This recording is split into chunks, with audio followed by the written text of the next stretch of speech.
Hi viewers, welcome to our channel Nourish Naturally. மிச்சமான உணவுகளை திரும்ப சூடு பண்ணி சாப்பிடுறது காமனா நிறைய வீடுகள்ல நடக்கிற விஷயம்தான். அப்படி சூடு பண்ணும்போது சில உணவுகள்ல சத்துக்கள் குறையறதோட இல்லாம நம்ம ஆரோக்கியத்தை கெடுக்கக்கூடிய கார்சினோஜெனிக் ப்ராப்பர்ட்டிஸ், அதாவது கேன்சர் ஏற்படுத்தக்கூடிய தன்மை அதிகமாகிறதா ஸ்டடிஸ் சொல்லுது. இதுல பிரச்சனை என்னன்னா, ரீஹீட் பண்ணக்கூடாத பட்டியல்ல இருக்கிறதுல நிறைய உணவுகள் நம்ம அன்றாடம் சாப்பிடக்கூடிய ஃபுட் ஐட்டம்ஸ்ங்கிறது தான். அப்படி ரீஹீட் பண்ணவே கூடாத 9 ஃபுட்ஸ் பத்தி தான் இந்த வீடியோல பார்க்க போறோம். நம்ம லிஸ்ட்ல ஃபர்ஸ்ட் வர்றது சாதம். அதை ரீஹீட் பண்ணும்போது ரைஸ்ல இருக்கிற மாய்ஸ்டரை இழக்கிறதால சாதம் ட்ரையாவும் சாப்பிட தூண்டாத உணவாகவும் மாறிடுது. சாதத்தை ரீஹீட் பண்ணும்போது ஈஸியா அதுல கெட்ட பாக்டீரியா பெருகிடுது.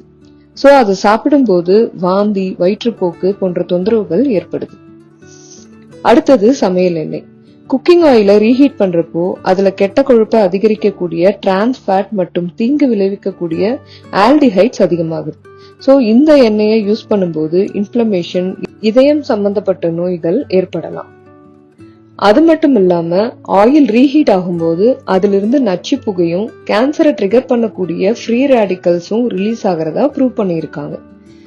டீயை ரீஹீட் பண்றது ரொம்ப காமனான விஷயம். பட் அதுல இருக்கிற கஃபைன் திரும்ப சூடு பண்ணும்போது ரொம்ப கான்சென்ட்ரேட்டடா ஆயிடும். சோ பதற்றம், தூங்க முடியாத அளவுக்கு படபடப்பு ஏற்படுறது போன்ற தொந்தரவுகள் ஏற்படலாம். அதே சமயம் ரீஹீட் பண்ண டீயோட pH லெவல் ரொம்ப அசிடிக்கா மாறிடும். சோ அதை குடிக்கும் போது ஆசிட் ரிஃப்ளெக்ஸ் போன்ற சிம்டம்ஸ அதிகமாக்கிடும். நெக்ஸ்ட் நம்ம லிஸ்ட்ல இருக்கிறது மஷ்ரூம். மஷ்ரூமை ரீஹீட் பண்ணா அது ஃபுட்ல பாக்டீரியாவோட வளர்ச்சியை தூண்டி விட்டுடும். இதனால ஃபுட் பாய்சன் ஏற்படலாம். அது மட்டும் இல்லாம உணவோட சுவை, அமைப்பு, அப்புறம் உணவை ஜீரணிக்கிற தன்மை, இது எல்லாத்தையும் அது மாத்திடுது. அடுத்தது கீரை வகைகள். கீரையில இயற்கையாவே இரும்பு சத்து அதிகமா இருக்கும். சோ அதை ரீஹீட் பண்ணும்போது அந்த அயன் காத்துல இருக்க ஆக்சிஜனோட சேர்ந்து ஆக்சிஜன் ஏற்றம்னு சொல்லக்கூடிய ஆக்சிடேஷன் ப்ராசஸ்க்கு உட்படுது. இந்த ப்ராசஸ் கீரையோட கலர், டேஸ்ட் இது எல்லாம் மாத்தி உணவை சுவை இல்லாம செஞ்சிடுது. அது போல ரீஹீட் பண்ண கீரையில vitamin C and vitamin B போன்ற சத்துக்கள் குறையறதோட இல்லாம அதுல இருக்கிற நைட்ரேட்ஸா மாறுறதால அது கார்சினோஜெனிக் ப்ராப்பர்ட்டியை தூண்டி விட்டு உணவை நச்சா மாத்திடுது. நெக்ஸ்ட் உருளைக்கிழங்கு.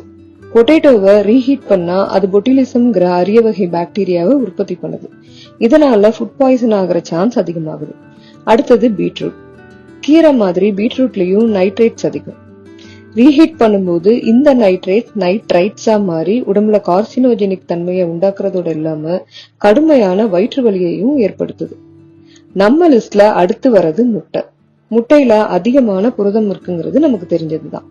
முட்டையை ரீஹீட் பண்றப்போ அந்த புரோட்டீன் சீர்குலைக்கப்படுது. அதனால அந்த புரதம் நச்சா மாறி ஜீரண கோளாறுகள் ஏற்படுத்துது.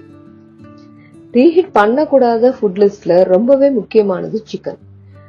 முட்டை, காளான் மாதிரி ரீஹீட் பண்றப்போ சிக்கன்ல இருக்கிற புரோட்டீன் நெகட்டிவா இம்பாக்ட் ஆகுறதால அந்த சிக்கனை டைஜஸ்ட் பண்றது ரொம்பவே கஷ்டமாயிடுது.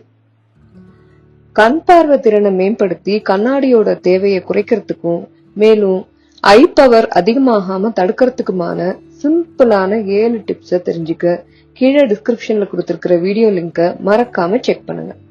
மறுபடியும் அடுத்து ஒரு புது வீடியோல சந்திக்கலாம். தேங்க்யூ.